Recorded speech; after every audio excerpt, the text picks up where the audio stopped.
You've heard it.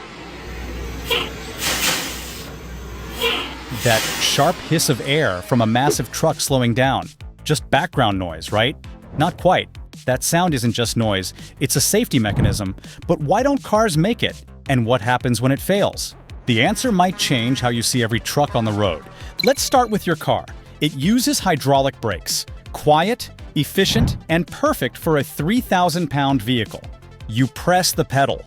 That force moves brake fluid through sealed lines, pushing brake pads against a rotor. Friction builds, and your car slows. But there's a catch. If that fluid leaks, even slightly, you lose pressure and braking power. Now imagine a fully loaded semi-truck, 80,000 pounds barreling downhill. A fluid leak here? Catastrophic. And heat makes it worse.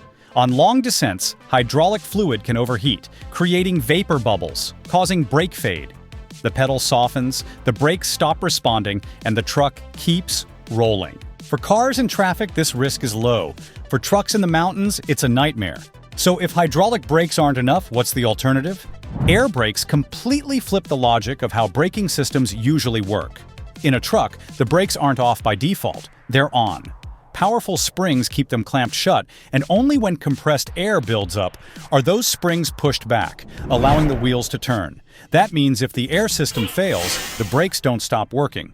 They engage automatically. It's loud, it's jarring, but it can save lives.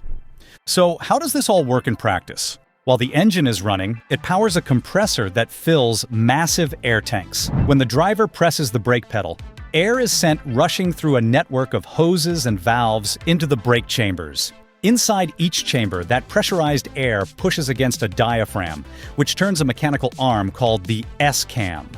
The S-cam then spreads the brake shoes outward, pressing them against a steel drum and creating the friction needed to stop the truck. When the driver lets go of the pedal, the system releases that air from the chambers. The springs then pull the brake shoes back into place, and the wheels are free to move again. This system is tough, built for heavy loads and long hauls. It handles heat better than hydraulic fluid and even compensates for small leaks, since the compressor keeps refilling the tanks. But despite its strengths, it's not indestructible. And when something goes wrong, you'll know it. Not just by feel, but by sound. But even this tough system has its weaknesses, and when it fails loud. Air brakes are powerful, but they're not flawless. Their biggest enemy? Heat. Picture an 80,000-pound truck descending a mountain. You ride the brakes, heat builds. The drums expand. The brake shoes have to travel farther. Eventually, they can't grip well. That's brake fade. The pedal feels soft, the truck speeds up, and you're stuck with 40 tons behind you.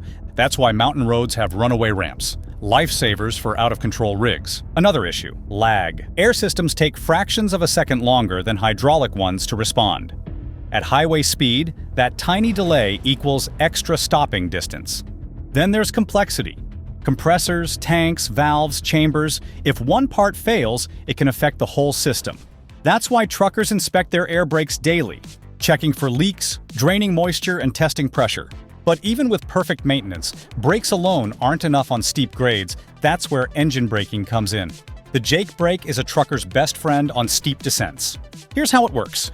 Normally, a diesel engine compresses air, then uses that pressure to drive the pistons. But the Jake brake interrupts that cycle, releasing the compressed air early. This turns the engine into a massive air pump, absorbing energy instead of producing it. The result? Resistance. Powerful enough to slow a rig without touching the brakes. That loud machine gun sound? It's the engine brake in action. Annoying to some, essential to others. Engine braking doesn't generate friction. No heat buildup. It keeps air brakes cool and ready for emergencies. Experienced truckers downshift, activate the Jake brake, and use foot brakes only when needed. It's a balance. And when done right, it keeps a 40-ton truck under control. Done wrong, it's a headline waiting to happen. Still, engine brakes can't stop a truck completely. They're for control, not emergency stops. On icy roads, they can even cause skidding. Mastering them is what separates pros from rookies. But on mountain highways, the Jake brake is often the only thing standing between a trucker and disaster. Air systems also store potential energy, thanks to pressurized tanks. That means repeated stops without loss of power. But for cars, air brakes are total overkill. They add weight, noise, and complexity with no real benefit. Hydraulic brakes are cheaper, quieter, and more responsive for lightweight vehicles. That's why your car doesn't hiss, and why truckers rely on a loud, complex, but life-saving system.